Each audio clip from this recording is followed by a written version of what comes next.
8 రోజుల ప్రయాణం అని చెప్పి 2 వ్యోమగాములు ఆస్ట్రోనాట్స్ అంతరిక్షానికి వెళితే 8 రోజులు కాస్త 9 నెలలు అయిపోయింది. 9 months. ఆ వ్యోమగాముల్ని తిరిగి తీసుకొచ్చే ప్రయత్నం చేశారు. అది మొన్న 19వ తారీఖున చాలా సక్సెస్ అయింది. ఇక వచ్చేస్తున్నామన్న ఆనందంలో బుచ్ విల్మోర్ని, సునీత విలియమ్స్ని ఇంటర్వ్యూ చేస్తున్నారు.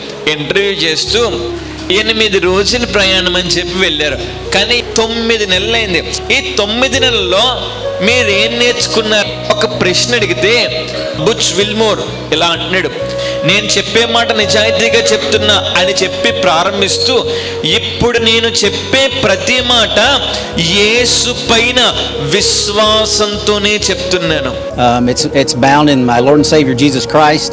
ఏంటి విశ్వాసం అంటే, అంతరిక్షంలో 8 రోజులు అని చెప్పి ప్రయాణమై వెళ్ళాం, కానీ అక్కడ మాకు ఒక షాకింగ్ న్యూస్, మీరు అక్కడే ఉండిపోతున్నారు. ఎన్నెళ్ళు ఏమో తెలీదు.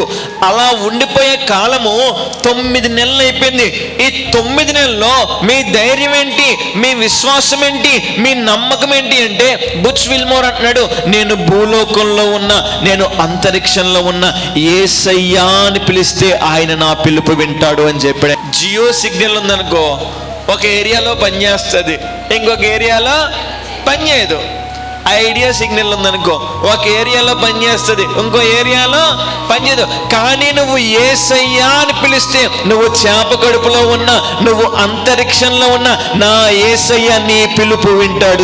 బుచ్ విల్మోర్ అంటాడు, నాకు ఒక్కటి ఉంది, అదేంటో చెప్పనా? విశ్వాసం, ఫెయిత్. ఒక్కొక్కసారి పరిస్థితి మంచిగా ఉండొచ్చు, ఒక్కొక్కసారి పరిస్థితి మంచిగా లేకపోవచ్చు. పరిస్థితి మంచిగా ఉన్నా, పరిస్థితి మంచిగా లేకపోయినా, నేను యేసయ్య పైన విశ్వాసం ఉంచుతానన్నాడు.